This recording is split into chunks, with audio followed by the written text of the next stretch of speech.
Alright, part two. We're back. So, we were talking about the meaning of names according to the spelling, and we happen to mention Nicodemus, or Nicodemon, as in John 3:16, as in John chapter 3, where Yeshua is having a conversation with this man.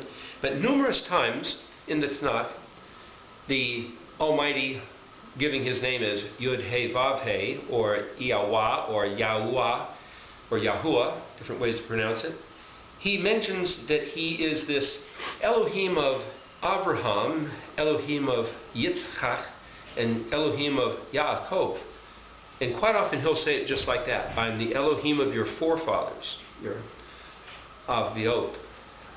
Or He'll say, I'm the Elohim of Abraham, the Elohim of Yitzchak, the Elohim of Yaakov. But there's sometimes He'll say, I'm the Elohim, and then there's the way it's pronounced or spelled is this.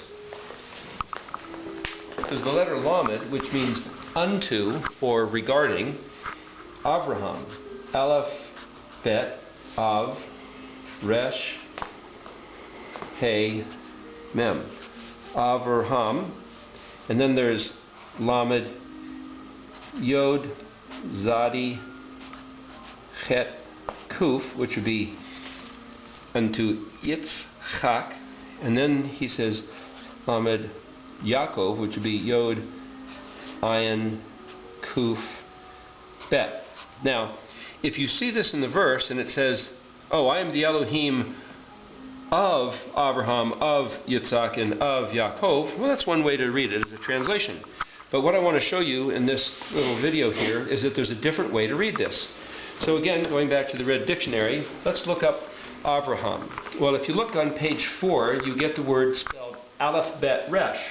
So we're having this word taken as a word.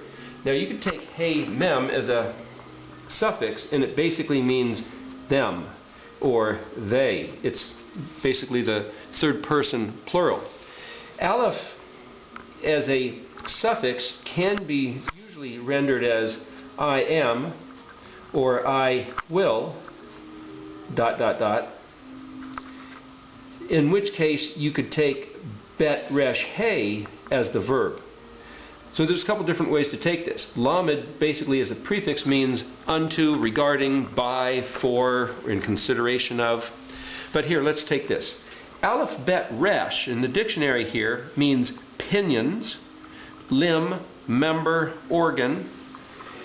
It means to be strong, strengthened, hardened, to fly, and to soar. It also can mean the word led. But here you have a picture of flying, soaring, and remember the pinions are the main feathers of the bird wings, eagle pinions, which give them the great lift to get up and fly. So it has to do with strong or strengthened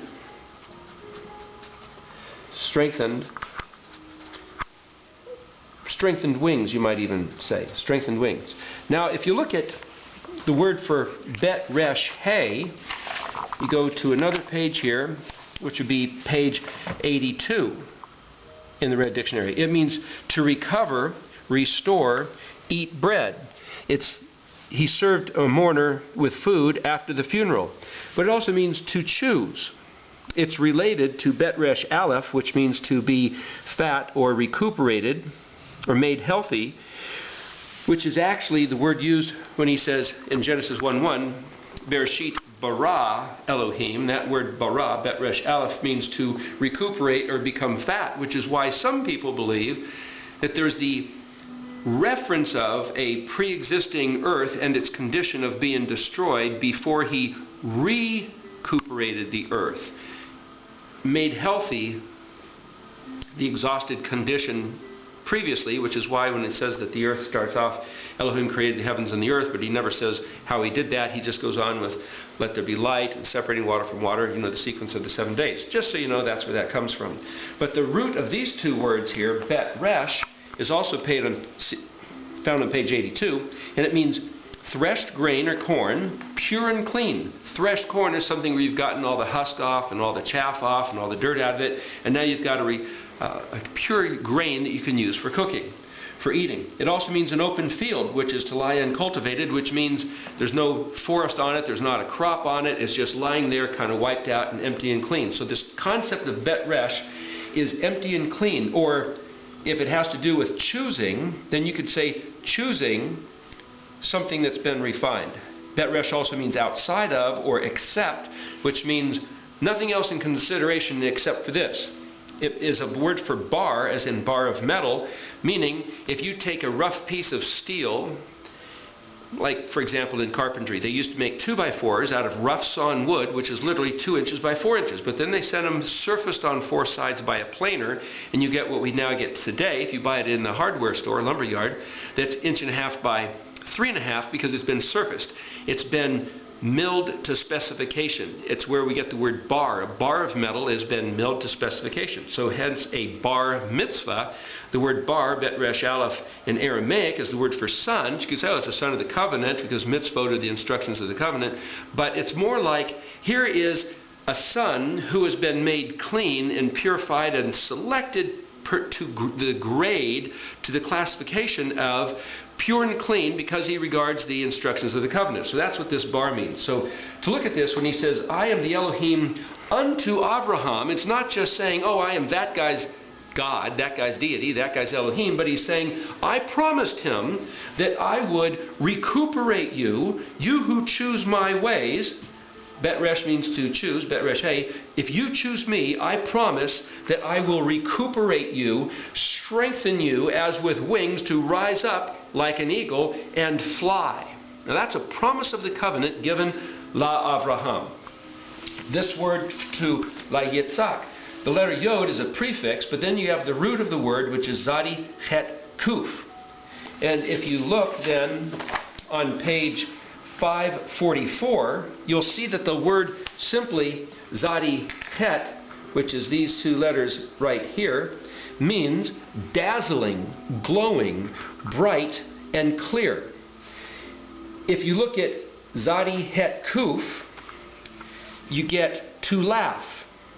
It also means he mocked and derided, sported, played, jested. It's basically smiling, having fun, laughing together, whether you're kidding around, whether you're goofing around, whether you're serious, whether you're... Remember there's a story that Ishmael sported with Isaac, and Sarah, Isaac's mother, got upset because she saw that there was something more than just sporting. When kids are playing around with each other and being rude and making fun of, it's the same word as laughter. Isaac means laughter. My point is here, if you have this picture of dazzling, glowing, bright, clear laughter, sporting play, there's something about Yahweh saying, I'm going to recover you guys from your sadness, from your demise, from your erosion, as we read in Deuteronomy, like, oh gosh, how long we're going to have to put up with this misery. This is a promise to restore us to the place of hilarious laughter. And you might almost say, boy, when you're having a great occasion, like typically, at least in America, you've got New Year's Day or 4th of July or a big celebration, you send fireworks off. When you see something exploding in the sky that everybody goes, oh, hey, look at that. And this name, Yitzchak, is like this fireworks of laughter going off in the sky as for Abraham and unto Yitzchak. Now, when you get to Yaakov, that's the name otherwise translated as Jacob, otherwise known as James in the New Testament, but it's really Yaakov. And if you, again, the Yod being the prefix letter, if you look at Ayin Kuf Bet, and that's back on page 481 in the red dictionary here, and it means to follow at the heel, circumvent, overreach, supplanted, superseded. Now people say, that sneaky snake, Jacob, he's always trying to get what belongs to his brother Esau, to reach out and grab what was his. There's another picture where in the womb, Esau was trying to kick Yaakov in the head, and Yaakov put up his head and blocked him and grabbed a hold of his heel. But when he came out and he was grabbing Esau's heel, that's why he said, oh, heel catcher. Because this has to do with that which follows you is a footprint. That's what this word means. So it also means heel and footprint. And because the Yod is the hand that was grabbing the foot, it's like, oh, he's a heel catcher, he's a supplanter. But this also means steep, crooked, and insidious and deceitful. It's like, yeah, them Jews, you know, they got these nasty, sneaky, deceitful. That's what people are been told, and so that's what people think. But it also means a buzzard. Why? Because it sits up on a high place. The word akov also means consequence, because of, or that which follows at the heel of somebody. If you add the letter hey to the end of this word, Yakovah, it literally means the trace, the track, or the wake of a ship. Now what this actually is saying is, well, let me say one other thing. Kuf bet is where we get the word cube. Now in Arabic, I know they have this thing called the Kaaba, which is a cube, which is this big box that has to do with their worship. The word cube means to put something into the third dimension, to raise up. Well, remember that comic book story of Superman? He could jump over tall buildings in a single bound. That's what this is a story of. And what this is saying is that Yahweh has promised that that which follows you, if I am your Elohim, I will restore you. I will cause you to fly like hilarious laughter, and you will jump up over your obstacles, supplanting, overreaching all hindrances which your enemies might put on you. And the thing which is so sneaky is not that Yaakov had this attitude of insidious deceit, but that Yahweh will give him the ability to go to steep, crooked places. The word Az is a goat, and it also means splendor, glory, daring, might, bold, dynamic, sharp. It's like, wow, look at what they're doing. And that's the promise Yahweh gave to Yaakov, to reach up over, to jump up over, unto flying through the sky with hilarious laughter, because Yahweh being his Elohim, he will give him the victory over all his adversaries as per the covenant, if we would just go back to the terms of the covenant, which is what the story of the Tanakh is all about. You read, even Yeshua said, when his disciples said, is it now you're going to restore the kingdom to Israel? It's like, what, do they want a magic thing to happen? It has nothing to do with magic. He said, you know the terms of the covenant. Are you the great teacher of Israel, Nekadamon? And you don't know these things? Of course you know these things. Keep the terms of the covenant. You get blessed. These are the blessings unto Abraham, unto Yitzhak, and unto Yaakov. The terms of the blessings is that you will be strengthened, recuperate, you will be the chosen people, and you'll fly like wings of an eagle. And it'll be your hilarious laughter as well as Yahweh's hilarious laughter, like fireworks going off, and you will be able to soar over two-dimensional obstacles like Superman jumping over tall buildings. There'll be nothing to you. But if you don't keep the terms of the covenant, it'll be your demise.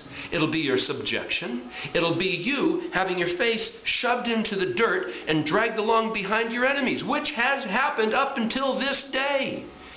And for the Jews, all through the history of the planet, to be the only people group to ever hold on to that promise is to their great regard, not to their shame. It's thank you very much, Brother Yehuda, for keeping the hope of this promise alive, so that we, of the various other 11 scattered tribes of Israel, could remember that you have not forgotten those words of promise, in spite of all the various other religions which have tried to demand of you otherwise, that have tried to tell you to throw away your trust and hope in Yahweh being your Elohim and restoring his favor to our nation, the 12 tribes of Israel. You, Brother Yehuda, have kept that dream alive. You have kept the hope and these words of Torah, that we in these days, just like in Deuteronomy chapter 30, we can come back and say, yes, it is so. Just as Yahweh said, he gave us the curse as we deserved, and now we take up this hope, this lively hope, coming boldly before the throne of grace, saying, Yahweh, you said you would give us back the covenant, the kingdom, and life. Chaim el haolam. You said you would give it back to us. Thanks to Yeshua HaMashiach, who bought us back from our filth, from our contact with the dead, and with the pagan neighbors that we frolicked with. He washed us clean so we could come back to the kingdom, pick up HaTorah, sit down on Shabbat, and fellowship with Yahweh Eloheinu. Thank you, Brother Yehuda. Okay, so here's a challenge to you other 11 tribes. What are you supposed to be doing? Let's get at it. We've got a whole kingdom in front of us and possibly 1,000 years. Let's fight. Shalom. Let's argue. Let's argue about how the name is pronounced. Let's argue about the moons. Let's argue instead of grabbing hold of the covenant. And by the way, Eric, we want it to be this generation, don't we? I have found verses, I don't have them off the top of my head to tell you where they are, but Yahweh seems to say, I have offered this promise to every generation. And if the generation, individuals at large, if they choose not to take me up on my offer, well, the blessings will be held in abeyance and passed on to offer to the next generation. And if they forsake them, passed on to the next generation. May it be this generation. Until some generation will sit there and say, hey, we will step up and do this. We will turn back from our Babylonized, pagan, blending, melding of various religious roots and observances and traditions, and we will return. The word return is teshuvah, but also there's a verse, another interesting study. It says, when you have returned, then you will, so forth and so on. And the word that says when you have returned is spelled Shin Bet Tav, which is the word Shabbat. And I found it interesting to say, it's interesting that the very word that says when you have returned is the word Shabbat. And what is the sign that you have returned? You observe Shabbat.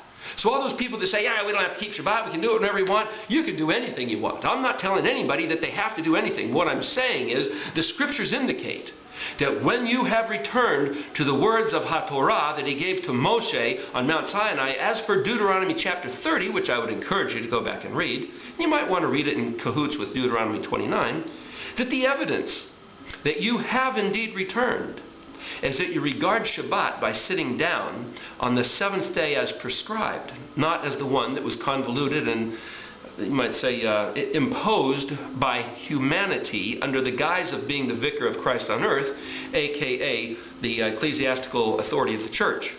That's another story, but I'm just saying the Torah is very clear. It's the seventh day. Other people have made it very clear that they changed it to the first day to show that they had verbal authority in themselves which supersedes the authority of the written word. And this is going back to the words of the Torah as given to Moshe, as it says in Deuteronomy 30, which is brought to our attention by Yeshua's conversation with Nakalamon in John chapter 3. And the subject of that was all about gaining the kingdom, which had to do with eternal life. This is all about not only how to live now, but how to live after this phase of consciousness passes on to the next, past that veil of death. There's much to this. But remember, he said, with the measure you use, it will be measured to you. Do not lift up his name unto vanity, which is to say emptiness or void, because he will not hold that man guiltless who does so.